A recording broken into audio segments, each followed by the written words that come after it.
Praise the lord. దేవుని ఘనమైన నామమునకు మహిమ కలుగునుగాక. ప్రభు నామమున మీ అందరికీ హృదయపూర్వక వందనాలు.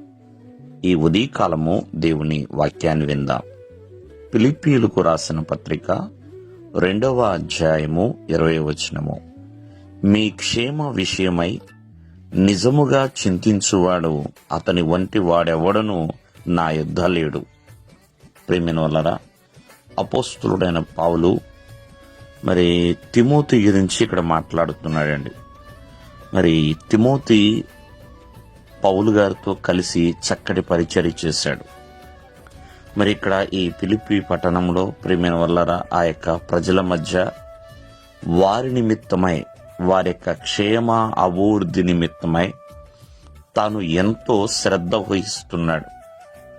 మరి అలా చింతించేవాడు అతని వంటి వాడెవరూ లేడు అని తిమోతి గురించి భక్తుడైన పౌలు గారు ఒక మంచి సాక్ష్యము చెప్తున్నాడండి. అందరూ తమ తమ సొంత కార్యములే చూచుకుంటున్నారు, కానీ యేసుక్రీస్తు వారి కార్యములు చూడరు అన్నట్లుగా.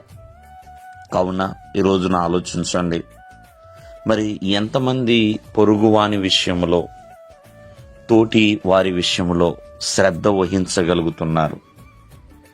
మరి అలా చాలామంది ఊహించలేని స్థితిలో ఉంటున్నారు. ఎవరి పని వారిదే, ఎవరి ఆలోచన వారిదే, ఎవరి కుటుంబం వారిదే. అంతేగాని పొరుగువాని విషయంలో, తోటి వారి విషయంలో ప్రియమైన వర్లరా శ్రద్ధ కలిగిన వారు చాలా అరుదుగా కనపడుతున్నారండి. చాలా కొద్ది మందిగానే ఉన్నారు. మరి వారిలో తిమోతి కూడా ఒకడండి. భక్తుడైన పౌలుతో కలిసి చాలా ఉన్నతమైన పరిచర్య తను చేశాడండి. నమ్మకమైన పరిచారకులు ఎవరైనా ఉన్నారంటే అది తిమోతియేనండి. మరి తనకి కడుపు జబ్బు ఉన్నా దానిని పట్టించుకోకుండా మరి సంఘము క్షేమము కలిగి ఉండాలి, దేవుని ప్రజలు క్షేమంగా ఉండాలి అంటూ ఎంతగానో ఆ యవ్వన కాలము నుంచే ప్రియమైన వల్లరా ఒక బలమైన, నమ్మకమైన గొప్ప పరిచారకుడిగా అతను మారి ఉన్నాడు. కావున చాలామంది శ్రద్ధ కలిగిన వారు మాత్రమే దేవుని ప్రజల పట్ల మరి సేవ చేయగలుగుతూ ఉంటారు. కావున ఈ ఉదయకాలమందు ఈ వాక్యాన్ని బట్టి మనం ఏంటంటే ఇతరుల పట్ల కూడా మనము శ్రద్ధ చూపించే వారిగా ఉండాలి. అదే దేవుడిలో మనకంటూ ఒక ఘనతను తీసుకొస్తుందండి.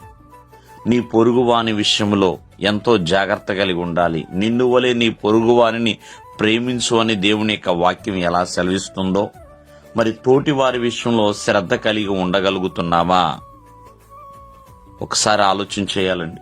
ఈ ఉదయకాలమందు తోటి వారి విషయంలో శ్రద్ధ కలిగి ఉండాలి. దేవుడు మిమ్మల్ని ఆశీర్వదించును గాక. ఆమేన్.